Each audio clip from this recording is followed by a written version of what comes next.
There is growing discontent among the Russian troops over poor conditions in the army and high casualty toll. Another Russian soldier has made a video address, complaining about the dire conditions in the frontline and urging other Russians not to join the war. In the video shared in social media, the unnamed soldier complained about Russian commanders' disregard for the lives of soldiers. He said he was stuck in a position alone, with his legs injured and decaying. Other soldiers could not reach the position as they were either killed or injured, the man said. The man urged Russians not to enlist in the army due to unbearable conditions.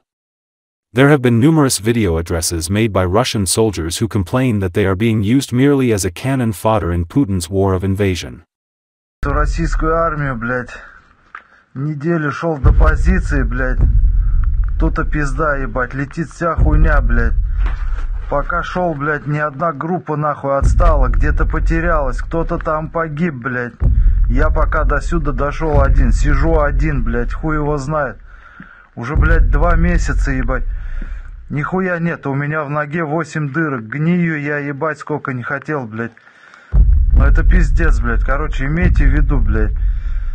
Думайте, блядь, головой, нахуй, прежде чем, блядь, подписывать ебучий контракт, блядь. Особенно, блядь, с некоторыми пиздец какими ебаными бригадами, как меня, вон, закинули нахуй. И похуй, что хочешь делай, блядь. Командование пизда, короче, им похуй, они пидорасы, ебать. Закинули, и лишь бы, блядь, там, будешь, что хочешь, хуй его знает, что они там думают, им похуй, короче, им на нас. Они, блядь, пидоры, вон, сидят у себя в теплых блиндажах за 40 километров отсюда, нахуй. Выйти, блядь, страшно, нахуй, летает вся хуйня, ебать. Короче, блядь, имейте в виду, нахуй. Ебал я в нос, нахуй, эту, блядь, российскую армию, это пизда, ебать. Закинули в самую жопу и выживай как хочешь, нахуй. Ни логистики, ни хуистики, блядь. Пизда, ебать. Сгнию, выживу, не знаю. Надеюсь, кто-нибудь увидит это видео, блядь. Internal resistance to the Kremlin's aggressive policies is gaining momentum. New fires involving communications equipment and mobile operator infrastructure has been reported across Russia and in the temporarily occupied territories of Ukraine.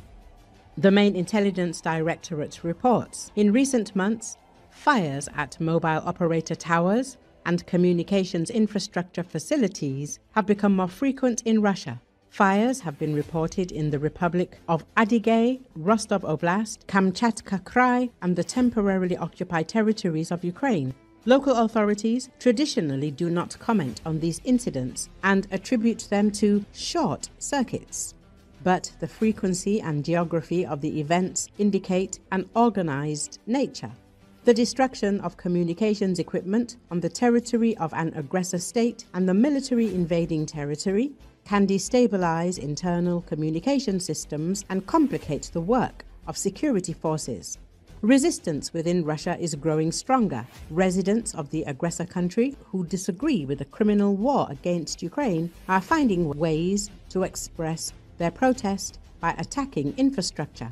As previously reported in the temporarily occupied territory of Zaporizhia Oblast, the Ukrainian underground launched a precision strike against Russian military infrastructure. A train carrying Russian military equipment and ammunition derailed early in the morning of October the 26th, 2025. A powerful explosion rocked the railway line between the temporarily occupied towns of Chernigovka and Stulniv in the Berdyansk district of the Zaporizhia region. As a result of a special operation by the Ukrainian resistance movement, the tracks were blown up and a military train of the occupiers passing by at the time derailed. According to available data, the following have gone downhill: 1 locomotive, 3 railway platforms, 9 wagons with weapons and ammunition. A damaged section of railway, approximately 70 meters long, was rendered completely unusable.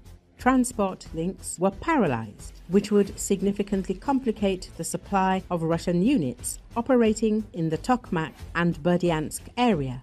The Ukrainian resistance is increasingly attacking the enemy's logistics, depriving the occupiers of the ability to quickly deliver equipment and supplies to the front lines. Such operations will continue until Russian troops leave Ukrainian soil. Earlier, agents of the Atesh resistance movement provided the Ukrainian Defense Forces with the coordinates of a communications vehicle used by the Russians as a mobile command post in the Zaporizhia sector. The strike on the target disrupted coordination between units. Our sources in the occupying forces provided the exact coordinates of the P-142 HMP communications vehicle, which was used as a mobile command post to control enemy units. This information allowed the Ukrainian Defense Forces to deliver a precision strike on the target, the partisans said. The destruction of this communications hub caused chaos in the Russian command system. Coordination between units and the transmission of orders were disrupted, which seriously affected the enemy's combat capability in the front sector.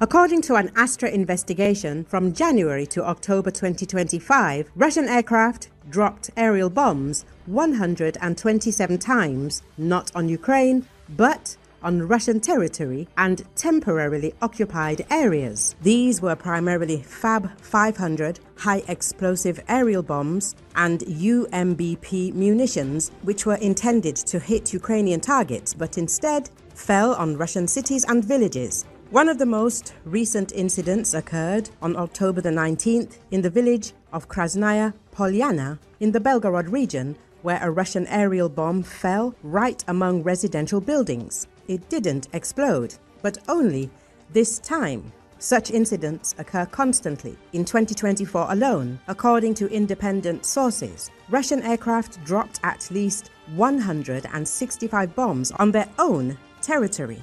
Each such incident is carefully covered up as admitting that the second army in the world is bombing itself would be catastrophic for the Kremlin. When civilians are hit, Russian propaganda immediately blames Ukraine, continuing to lie to its own population. Military analysts explain that widespread errors by Russian pilots are the result of chaos and the deterioration of aviation technology. Old aircraft can't handle the stress. Guidance systems don't work, and crews often abandon bombs in haste, fearing being shot down. The Russian army is fighting blindly and bombing its own villages as easily as Ukrainian cities, the experts write. Russia continues to justify its mistakes and crimes, calling the dead collateral damage. But when these losses involve Russian citizens, the Kremlin is equally indifferent to both Ukrainians and its own, military experts note. Recall recently a Russian pilot, part of Putin's air force, executed a catastrophic bombing on a small village in Russia, virtually leveling it.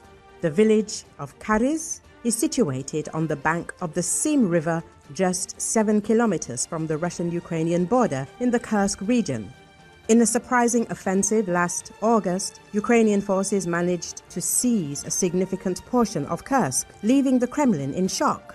Despite the assistance of North Korean soldiers, Russian forces were only able to reclaim most of the territory by early spring. Ukraine maintains that some of its units still have a presence in the region. In what seems to be a major error, a Russian plane dropped a bomb on a village within its own borders. The explosion's shockwave obliterated nearly the entire settlement, demolishing at least 10 homes. Russian pilots have frequently been accused of bombing their own towns and cities along the border region. These bombings are thought to be the result of faulty munitions and poor maintenance.